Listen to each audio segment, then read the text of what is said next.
Percentage മെത്തേഡിലെ ഡിമാൻഡിൻ്റെ ഇലാസ്തികത കണ്ടുപിടിക്കുന്ന ഒരു ക്വസ്റ്റ്യനാണ് ഇവിടെ നൽകിയിട്ടുള്ളത്. നോക്കാം. പെട്രോളിൻ്റെ വില ലിറ്ററിന് 60 രൂപയിൽ നിന്ന് 70 രൂപയായി വർദ്ധിച്ചപ്പോൾ 60ൽ നിന്ന് 70 ആയി ഇൻക്രീസ് ചെയ്തപ്പോൾ അതിൻ്റെ ചോദനം അതായത് ഡിമാൻഡ് 100 ലിറ്ററിൽ നിന്ന് 80 ലിറ്ററായി കുറഞ്ഞു, 100ൽ നിന്ന് 80 ലിറ്ററായിട്ട് കുറഞ്ഞു. അപ്പോൾ പെട്രോളിൻ്റെ വില ഇലാസ്തികത എത്രയായിരിക്കും?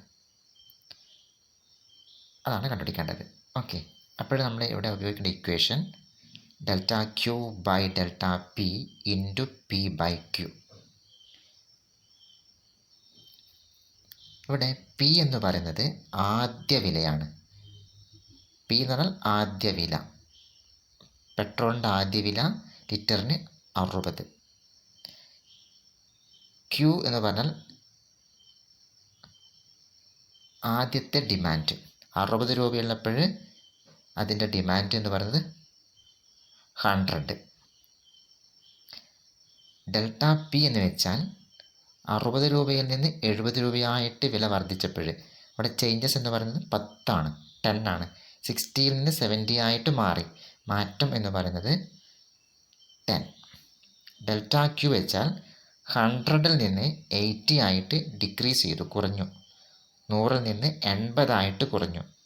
അതായത് 20 ആണ് അവിടുത്തെ മാറ്റം. ഡെൽറ്റ ക്യൂ എന്ന് പറയുന്നത് 20.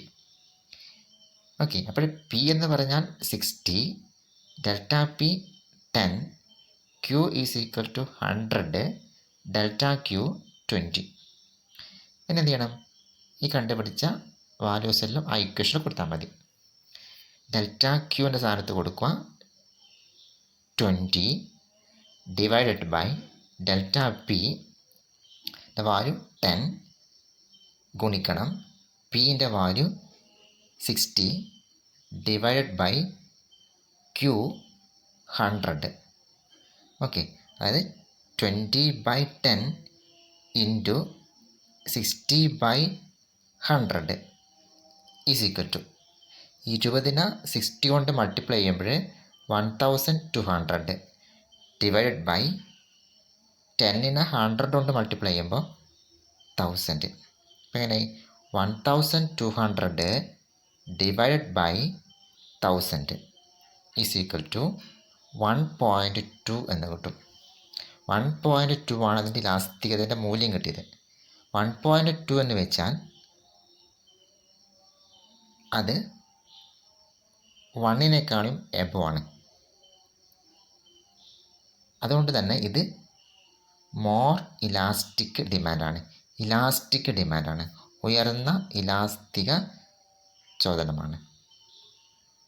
ഓക്കെ, ഇങ്ങനൊരു ക്വസ്റ്റ്യൻ കിട്ടിക്കഴിഞ്ഞാൽ ആദ്യം ഇക്വേഷൻ അപ്ലൈ ചെയ്യാം. Delta Q by delta P into P by Q എന്ന ഇക്വേഷൻ